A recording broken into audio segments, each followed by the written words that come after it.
550 নম্বর দাগের 4 শতক জমি বেআইনি ও অবৈধভাবে দখলের যে কথা বলেছেন তা মিথ্যা ও বানোয়াট। প্রকৃত তথ্য তুলে ধরার জন্য আমি আপনাদের সামনে হাজির হয়েছি। কৈগাড়ি মৌজার 550 নম্বর দাগের 4 শতক ওই জমি মূলত কৈগাড়ি এলাকার বাইতুল আতিক জামে মসজিদের সম্পত্তি, যা ওয়াকফ সম্পত্তি। এই সম্পত্তি কোনোভাবেই বিলাল হোসেনের নয়। মসজিদের এই জমিতে মোহাম্মদ আব্দুল হামিদ, তার মা মুসাম্মদ হামিদা এবং সাফিয়া বেগম ও আমিনা বেগম দীর্ঘদিন ধরে মসজিদ কমিটি কর্তৃক ভাড়া গ্রহণ করে তাতে টিনের ছাপড়া করে বসবাস করে আসছেন এবং তারা নিয়মিতভাবে মসজিদ কমিটিকে ভাড়া প্রদান করে আসছেন। সম্প্রতি এই বাড়ি আগুন লেগে পুড়ে যায়। আগুনে পুড়ে যাওয়ার পর বগুড়া জেলা প্রশাসক মহোদয়, পৌর প্রশাসক মহোদয়, শাহজাহানপুর উপজেলা নির্বাহী কর্মকর্তা মহোদয় গণ পুড়ে যাওয়ার বাড়ি পরিদর্শন করে আর্থিক সহযোগিতা করেন।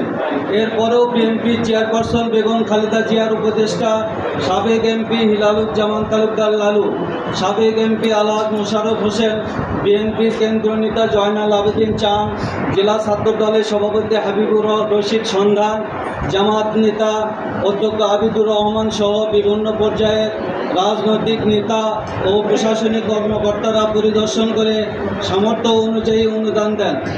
সেই অনুদানের অর্থে ক্ষতিগ্রস্তরা আবার নিজ উদ্যোগে বাড়ি নির্মাণ করছেন। বাড়ি নির্মাণ করার সময় ভূমিদস্যু বিলাল হোসেন মণ্ডল গং গিয়ে তাতে বাধা প্রদান করেন এবং ভয়ভীতি দেখায়। যেহেতু এই জায়গা ওই জায়গা মসজিদ কমিটির, তাই মসজিদ কমিটির লোকজন এবং এলাকার গণ্যমান্য ব্যক্তিবর্গ এবং রাজনৈতিক নেতৃবৃন্দ ওই স্থানে গিয়ে বিলাল হোসেনকে ওই কাজে বাধা দিতে নিষেধ করেন এবং নির্মাণ কাজ চলমান রাখেন। কিন্তু বিলাল হোসেন মিথ্যা একটি জিডি করে হয়রানি করার জন্য। প্রিয় সাংবাদিকবৃন্দ, একটি অক্ষ সম্পত্তি কিভাবে একজন ব্যক্তি দাবি করতে পারে?